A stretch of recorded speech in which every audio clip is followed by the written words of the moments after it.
Tahun 1965 menandai salah satu titik paling gelap dalam sejarah modern Indonesia. Setelah peristiwa Gerakan 30 September, negara mengalami perubahan drastis dalam dinamika politik, militer, dan sosial. Dalam waktu yang sangat singkat, ratusan ribu orang yang diduga terlibat atau berafiliasi dengan Partai Komunis Indonesia atau PKI menjadi target penangkapan, penyiksaan, bahkan pembunuhan massal. Peristiwa ini tidak hanya mengubah arah kepemimpinan nasional, tetapi juga menyisakan luka mendalam bagi jutaan rakyat Indonesia yang hidup dalam ketakutan, trauma, dan stigma berkepanjangan. Melalui dokumentasi ini, kita akan menelusuri kembali apa yang sebenarnya terjadi dalam tragedi 1965 sampai 1966. Dan bagaimana peristiwanya bermula, siapa saja aktor yang terlibat, dan bagaimana dampaknya masih terasa hingga hari ini. Partai Komunis Indonesia atau PKI pernah menjadi partai komunis terbesar di luar blok Uni Soviet dan Tiongkok, dan bahkan menempati peringkat ketiga terbesar di dunia. Di puncak kekuasaannya pada awal 1960-an, PKI memiliki sekitar 300.000 kader inti dan jumlah anggota yang diperkirakan mencapai 2 juta orang. Selain itu, pengaruhnya meluas ke berbagai organisasi massa, terutama serikat buruh, tani, pemuda, dan perempuan. PKI juga aktif dalam sektor pendidikan dan budaya, serta memiliki jaringan pers yang luas, menjadikannya kekuatan politik yang sangat berpengaruh di bawah pemerintahan Presiden Soekarno. Dukungan terhadap Soekarno sangat bergantung pada keseimbangan koalisi ideologis yang dikenal sebagai Nasakom, singkatan dari nasionalis, agama, dan komunis. Gagasan Nasakom adalah proyek politik Soekarno untuk menyatukan 3 kekuatan utama dalam masyarakat Indonesia yang saat itu sangat terpolarisasi. Melalui Nasakom, Soekarno berusaha menjaga stabilitas nasional dan mencegah perpecahan. Tetapi realitas politik menunjukkan bahwa keseimbangan ini sangat rapuh. Kehadiran dan aktivitas PKI yang semakin militan, termasuk desakan untuk reforma agraria radikal dan kampanye anti-imperialis yang agresif, memicu kecemasan di kalangan kelompok Islam tradisional, terutama kaum santri dan kiai di pedesaan, serta militer, yang melihat PKI sebagai ancaman terhadap stabilitas dan kepentingan nasional. Para tuan tanah dan elite tradisional merasa terancam oleh aksi-aksi sepihak yang dilakukan oleh massa tani, yang didukung PKI dalam rangka mengganyang para pemilik tanah besar. Di tengah ketegangan itu, pada tanggal 1 Oktober 1965, terjadi peristiwa yang mengubah sejarah Indonesia secara drastis. Pada dini hari, sekelompok tentara yang menamakan diri mereka sebagai Gerakan 30 September atau G30S menculik dan membunuh 6 jenderal angkatan darat serta 1 perwira menengah. Para jenderal tersebut adalah tokoh-tokoh penting dalam struktur komando militer dan dikenal tidak bersimpati pada PKI. Aksi penculikan dan pembunuhan ini dilakukan oleh kelompok militer yang mengklaim hendak menyelamatkan negara dari kudeta Dewan Jenderal yang disebut-sebut hendak menggulingkan Presiden Soekarno. Namun, peristiwa ini segera dimanfaatkan oleh Mayor Jenderal Soeharto yang saat itu menjabat sebagai Panglima Komando Cadangan Strategis Angkatan Darat atau Pangkostrat. Tanpa koordinasi dengan Presiden Soekarno, Soeharto mengambil alih kendali Angkatan Darat dan menggerakkan pasukannya untuk menguasai Jakarta serta merebut kembali markas-markas strategis. Pada 2 Oktober 1965, Soeharto mengumumkan bahwa kudeta telah digagalkan. Dan secara de facto, ia mulai mengonsolidasikan kekuasaan militer dan politik. Pihak militer dengan cepat menuduh PKI sebagai dalang utama di balik G30S, meskipun hingga kini tidak pernah ada bukti kuat yang dapat membuktikan keterlibatan langsung Dewan Pimpinan PKI. Tuduhan ini kemudian diiringi dengan kampanye propaganda besar-besaran, baik melalui media cetak maupun radio, yang menggambarkan PKI sebagai organisasi kejam, anti-agama, dan pengkhianat bangsa. Nama gerakan ini sengaja disingkat menjadi Gestapu, atau Gerakan September 30 untuk menciptakan asosiasi dengan Gestapo, yaitu polisi rahasia Nazi Jerman yang dikenal bengis, dengan tujuan membangkitkan rasa takut dan kebencian rakyat. Pada 5 Oktober 1965, para jenderal yang terbunuh dimakamkan secara resmi dengan upacara kenegaraan besar-besaran. Prosesi ini dijadikan simbol propaganda bahwa negara sedang menghadapi ancaman besar dari komunisme. Pemerintah, khususnya militer, mendorong narasi bahwa G30S adalah usaha kudeta PKI terhadap negara, yang kemudian memberi legitimasi terhadap aksi pembersihan massal terhadap anggota dan simpatisan PKI di seluruh pelosok negeri. Dalam waktu singkat, Indonesia mengalami salah satu tragedi kemanusiaan terbesar dalam sejarah modern Asia Tenggara. Antara 500.000 hingga lebih dari 1 juta orang dibunuh, ditahan, atau hilang dalam gelombang pembantaian anti-komunis.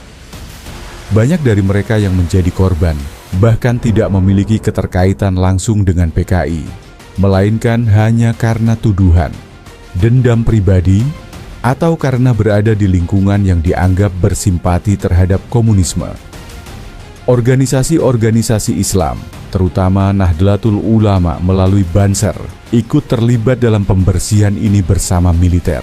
Sementara itu, Soekarno yang masih menjabat sebagai presiden secara formal mencoba menjaga keseimbangan dan menahan laju represi, tetapi kekuasaannya semakin melemah. Pada tahun-tahun berikutnya, Soeharto secara bertahap merebut seluruh kekuasaan eksekutif, hingga akhirnya secara resmi menjadi presiden pada tahun 1967 dan memulai era pemerintahan Orde Baru, yang secara ideologis anti-komunis dan menyingkirkan semua pengaruh Nasakom dalam pemerintahan dan masyarakat. Pembersihan terhadap Partai Komunis Indonesia dimulai pada Oktober 1965 di Jakarta, lalu menyebar ke Jawa Tengah, Jawa Timur, dan Bali. Pembantaian dalam skala lebih kecil juga terjadi di beberapa daerah lain, terutama di Sumatera. Namun, pembunuhan massal paling parah terjadi di Jawa Tengah, Jawa Timur, dan Bali. Korban jiwa juga dilaporkan di Sumatera Utara. Para petinggi PKI diburu dan dieksekusi. Njoto, salah satu tokoh penting PKI, ditembak mati pada 6 November.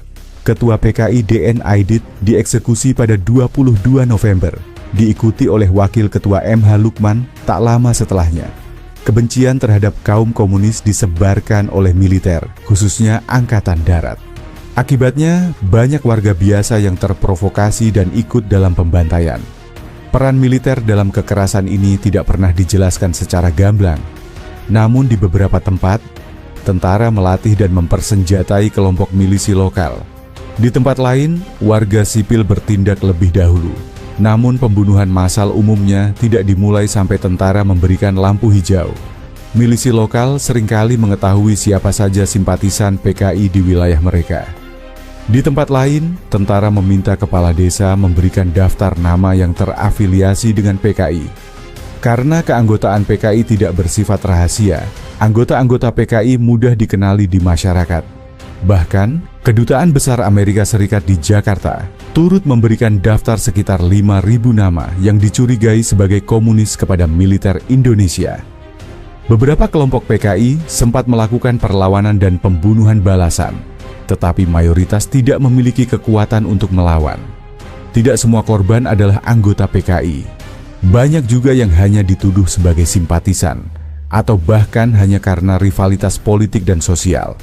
Misalnya, tokoh-tokoh Partai Nasional Indonesia berhaluan kiri juga menjadi sasaran.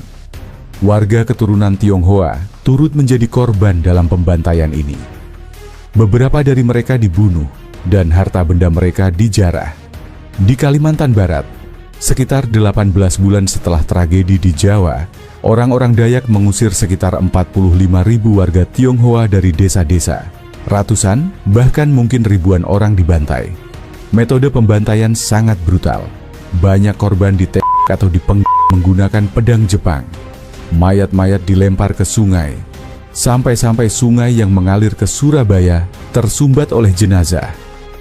Di Kediri misalnya, anggota Gerakan Pemuda Ansor dari Nahdlatul Ulama memerintahkan simpatisan PKI untuk berbaris, lalu mengguguk leher mereka satu persatu sebelum membuang jasadnya ke sungai. Desa-desa yang dihuni para korban menjadi kosong. Rumah-rumah mereka dijarah atau diambil alih oleh militer.